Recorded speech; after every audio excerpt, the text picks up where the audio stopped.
وأول منعرج وسيناريو للقمة النارية المغاربية. صعبة صعبة صعبة صعبة هي اللحظات في الانتظارات في أصعب الأوقات. 28 دقيقة لعب، المنتخب المغربي مطالب بالتعديل. كرة مغربية الآن، بدر بنون، مروان سعدان، يحيى جبران، القامات الفارعة المغربية من أجل تعديل النتيجة في أجواء كهربائية هستيرية في مدرجات بركان جماهير الجزائري. الكرة فيها الخطورة، حفيدي أمامها بالمنتخب متبادل الهجوم المنتخب الجزائري.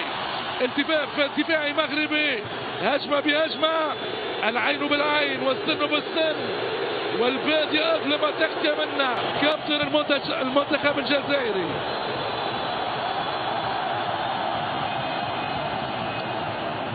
إن المباراة التقليدية التاريخية الجزائر والمغرب، جماهير قوية حاضرة في هذه المباراة بألوانها المغربية والجزائرية، وأكيد الأقدام ستكون نارية وقوية.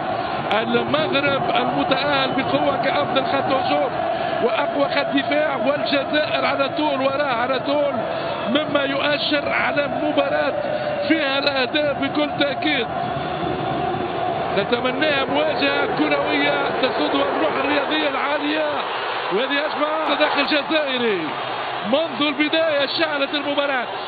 هذا هو اللي يكون كيف الانتظار بكل تأكيد. قلنا نتمناها مواجهة كروية تسودها الروح الرياضية العالية بين الأشقاء المغاربة والجزائريين، مثل ما أكد على ذلك الكبير المغربي مدرب أسود الأطلس، اللي يربح صح عليه ليس هنالك إلا حقيقة الميدان ولغة الأقدام.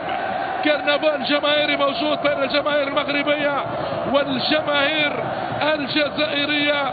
نمر إلى استعراض تشكيلتي المنتخبين. البداية بالمنتخب متبادل المغربي، جول! شنو هذا؟ صاروخية عابرة للقارات في أكبر مواعيد الكرة المغربية. شوف الكرة، يا سلام يا سلام يا سلام، باليسار حطها له، باليسار جابها له، ما رحموش.